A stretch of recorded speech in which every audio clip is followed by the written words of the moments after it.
Shalom, puji Tuhan. Bapak Ibu dimanapun Anda berada, kita tetap mempercayai bahwa Tuhanlah satu-satunya tempat perlindungan, tempat yang terbaik apapun yang terjadi dalam kehidupan kita. Tuhan itulah seharusnya menjadi dasar hidup kita, dengan firman-Nya menjadi tempat perlindungan kita.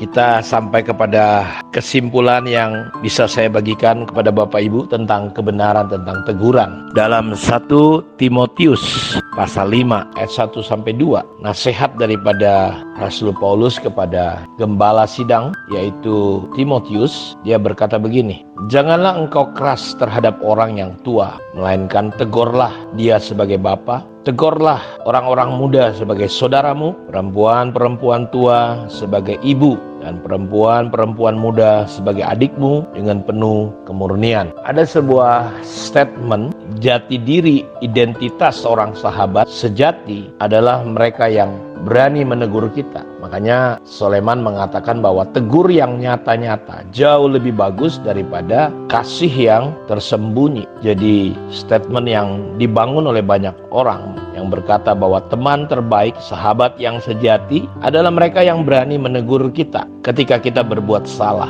Walaupun untuk melakukan hal ini memang tidak mudah, karena biasanya kita lebih memilih diam. Kita berpikir bahwa ya demi persahabatan bisa berjalan terus, kita mendiamkan, membiarkan. Padahal itulah yang justru merusak persahabatan dan hubungan kita. Jadi salah satu penyebab kerusakan banyak hubungan, hal-hal yang buruk terjadi dalam kehidupan masyarakat kita adalah sahabat-sahabat tidak berani menegur. Karena memang orang tidak suka ditegur, karena kita berpikir bahwa hal ini bisa merusak hubungan. Jadi ketika ada orang melakukan dosa, melakukan korupsi, pelecehan seksual, terkadang kita lebih memilih diam. Kita memilih sikap tidak mau tahu. Walaupun ini sebenarnya sebuah sifat yang tidak baik dalam kehidupan kita sebagai orang percaya. Karenanya Rasul Paulus mengatakan kepada Timotius, jangan engkau keras terhadap orang tua. Ini cara kita menegur, melainkan tegurlah. Jadi nggak boleh dibiarkan walaupun dia seorang yang lebih tua, tapi kita perlakukan cara menegurnya dengan benar. Sebagai seorang bapak, orang muda sebagai saudara. Kalau dia perempuan, anggap lebih tua sebagai ibu kita. Bagaimana cara kita ngomong sama ibu kita, bagaimana cara kita ngomong sama bapak kita,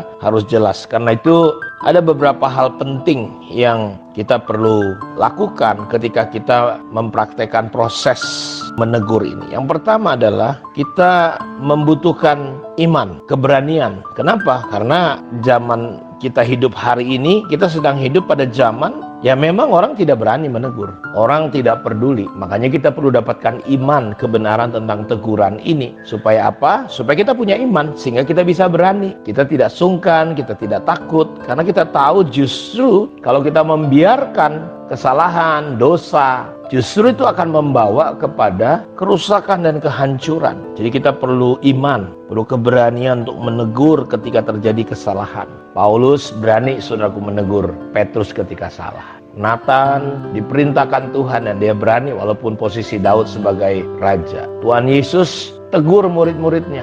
Dia tegur Petrus ketika Petrus menyimpang. Sampai dia berkata, "Hai iblis, mundurlah." Karena Petrus sudah dikuasai hati dan pikirannya. Jadi yang pertama kita butuh yang namanya iman, keberanian untuk kita bisa menegur. Dalam situasi yang terjadi hari-hari ini di mana teguran itu orang lebih cenderung mendiamkan. Yang kedua, kasih, motivasi yang tulus, niat yang baik. Salah seorang filsuf dia berkata, kebaikan yang paling murni dan paling tinggi di dunia adalah niat, ketulusan. Jadi kita perlu memiliki sikap yang tulus, motivasi yang ya nggak ada apa-apa, nggak niat apapun, nggak ambil untung apapun, tapi niatnya betul-betul tulus, murni. Jadi ini sebuah dasar sikap yang perlu kita lakukan dalam kita mengingatkan orang. Kita perlu punya sikap hati yang nggak ada berpihak kepada siapapun. Karena ketika niatnya sudah salah, pasti saudara akan dirasakan kurang enak menegur orang itu. Tetapi ketika kita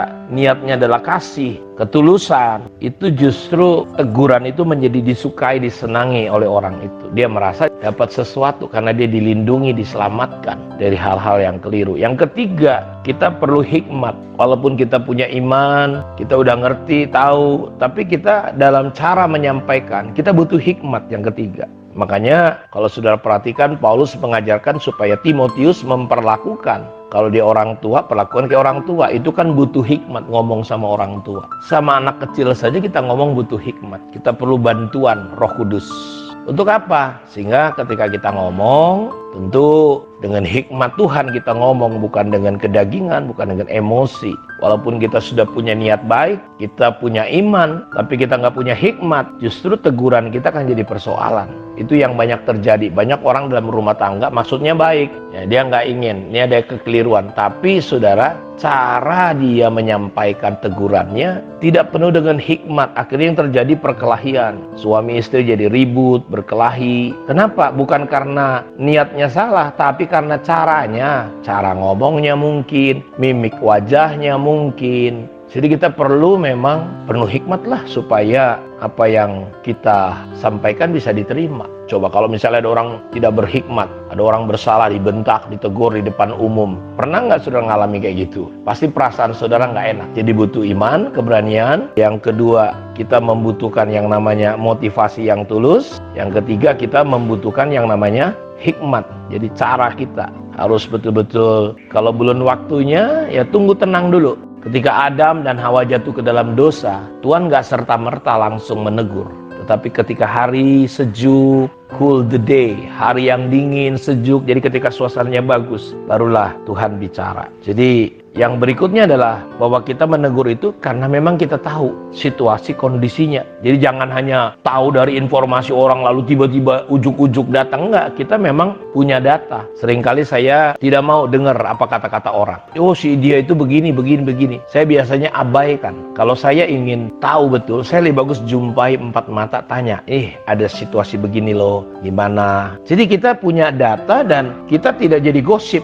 Jadi kita perlu data yang jelas sehingga kita tidak jadi gosip, tapi kita betul-betul dengan ketulusan. Jadi dicek dulu betul-betul sehingga kita membangun budaya saling menegur ini dengan baik. Dan saya berharap Bapak Ibu lewat kebenaran tentang teguran ini, kita bisa membangun yang namanya hidup saling mengasihi, saling mengingatkan, saling menguatkan, menghibur, saling menegur. Sehingga kesucian, kekudusan Tuhan, kita siap menyambut kedatangan Tuhan. Menjelang datangnya hari Tuhan yang makin dekat, kita perlu hidup saling menasihati, saling menegur, saling mengingatkan, saling menguatkan. Kiranya Tuhan Yesus memberkati kita semua. Shalom.